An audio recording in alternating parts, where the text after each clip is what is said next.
and let us all do we can to build a better future. So, something caught my attention, and this is something that I want to see more of. We're seeing more people call out these politicians.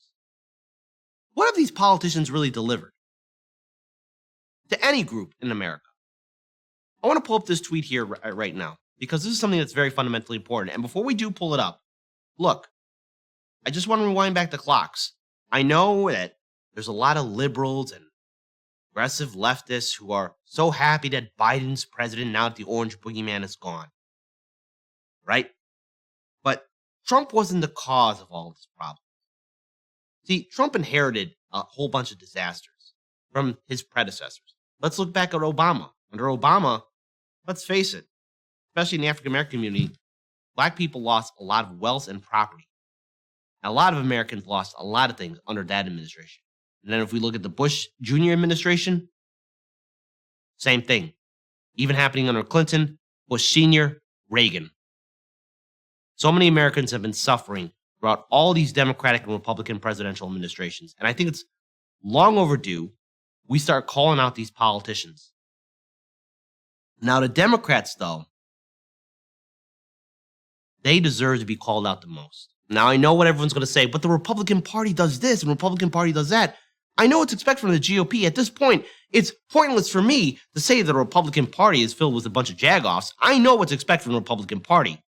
That's not low-hanging fruit. That's fruit that's on the ground, that's rotten, that has maggots in it already. But the Democratic Party has the audacity to use identity politics. To say things like, we agree with these points of views and perspectives, but you got to vote for more of us so we get things done. But when they get into power, nothing happens. So let's pull up this tweet right here. Give me 5 reasons why black people should vote in the next election. Give me 5 black promises that have been fulfilled by politicians in the last election. Mayor and president. Outstanding point. Why? Well, one U.S. representative, I guess, had the audacity to answer and think that these were good answers. Let's pull this up. From Representative Jamal Bowman, who's part of the squad, I think, kind of, sort of, maybe. Again, dude, all what you politicians do is just tweet out things. Well, number 1, the ARP made historic investments in black school districts. Okay. 2, Kenita Brown Jackson, who's part of the Supreme Court. Oh, okay. He brings himself in this as number 3. I'm the first black man to hold this seat in U.S. history. 4, the ARP cut black child poverty by 34%. 5, authorizing historic investment in minority business development. Now,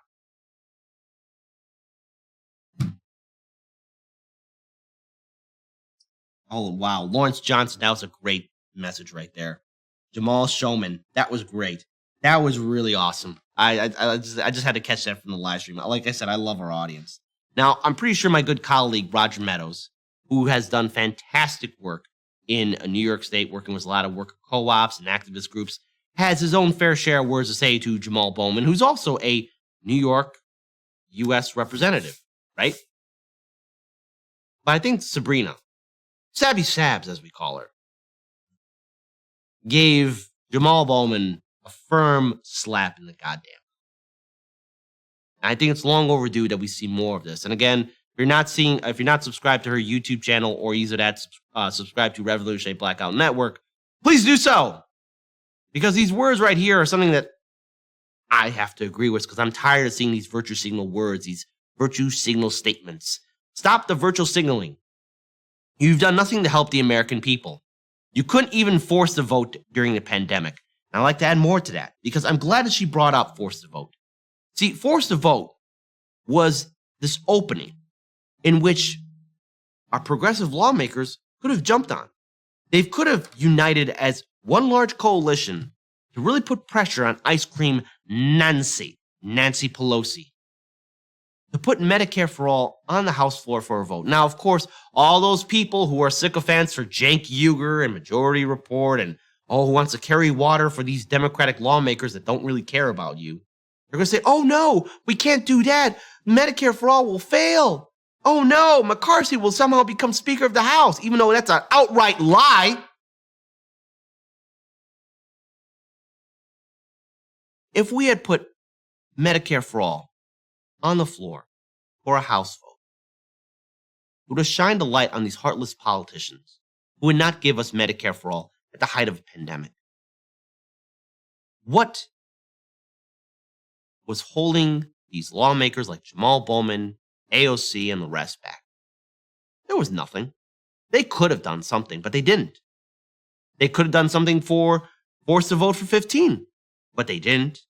They could have done something or even speak out or stand in solidarity for the March for Medicare for All, but they didn't. They didn't acknowledge the 3-day General Strike Summit meeting? Nope, nowhere there.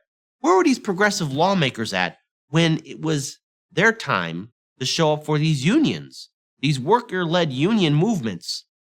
Oh, they're nowhere to be seen until the unions actually get something done. Then the politicians start swooping in like vultures. And this is a very good question that everyone in America should ask. Why should we vote Democrat, but also why should we vote Republican? We don't owe these politicians anything. And look, I want to pull up this article here from the Hill. This is a fact. In fact, before we read the article, it's getting rough out there. Gas prices are rising up. Student debt is still a thing. Medicare for all. We don't have health care in this country. We have medical bankruptcy, medical debt in this country. Homelessness is on the rise. People are being evicted from their homes and apartments. We gave $40 billion to this war in Ukraine.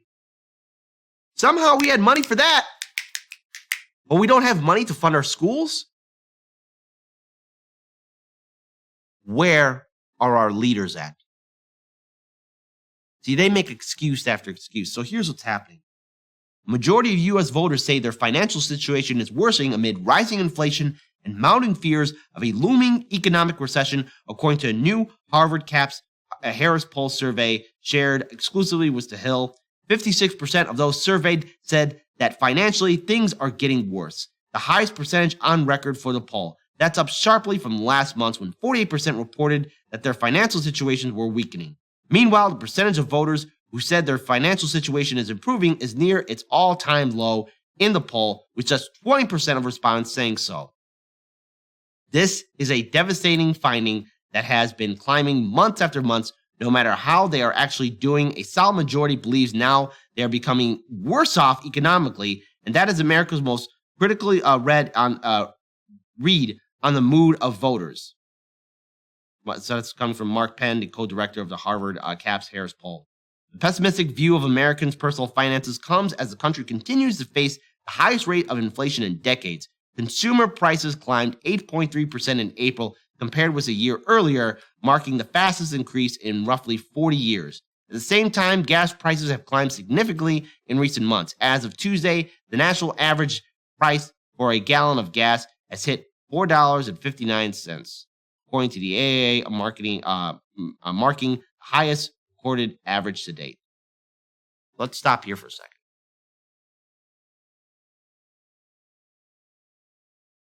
Democrats, when you were elected after the 2020 presidential election cycle, you promised a big game. You promised you were going to do things to help out working class Americans, that you were going to be better than Trump. You're going to return the soul back to America. But what have we seen under this administration by Joe Biden? Well, this is the same Joe Biden who, again, he's no different than Trump. I know I'm about to trigger a lot of K-Hive and Vote Blue no matter who people, but too bad. This is your guy.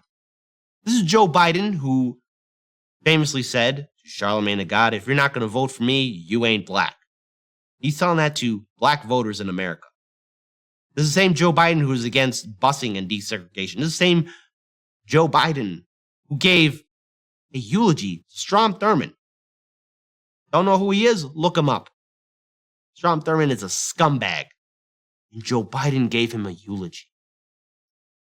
By the way, Joe Biden is Bernie Sanders' good friend. Remember that, Bernie. You said that. He's your pal. He's your buddy. The same Joe Biden who sided with credit card corporations in 2005 to make student debt what it is. The same Joe Biden who voted for the war in Iraq. He's a scumbag through and through. Never apologized for the crime bill. Never apologized for being on the wrong side of history. And yet, this was the vote blue no matter who's champion, their hero. The kids are still in cages. So let's look at the big picture.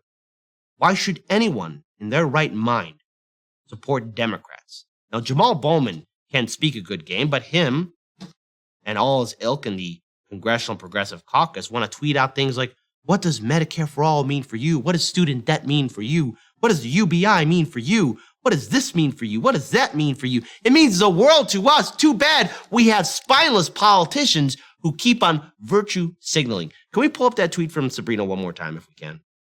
I think it's very important because I think Sabrina brings it home. And if you're not subscribed to her YouTube channel, please do so. We can all agree with this. Stop the virtue signaling. You've done nothing to help the American people. You couldn't even force a vote during a pandemic. Sabrina's on point. Everyone with an independent media is on point. And before I get any pushback saying, oh, what about the Republicans? The Republicans will use this. No. Listen.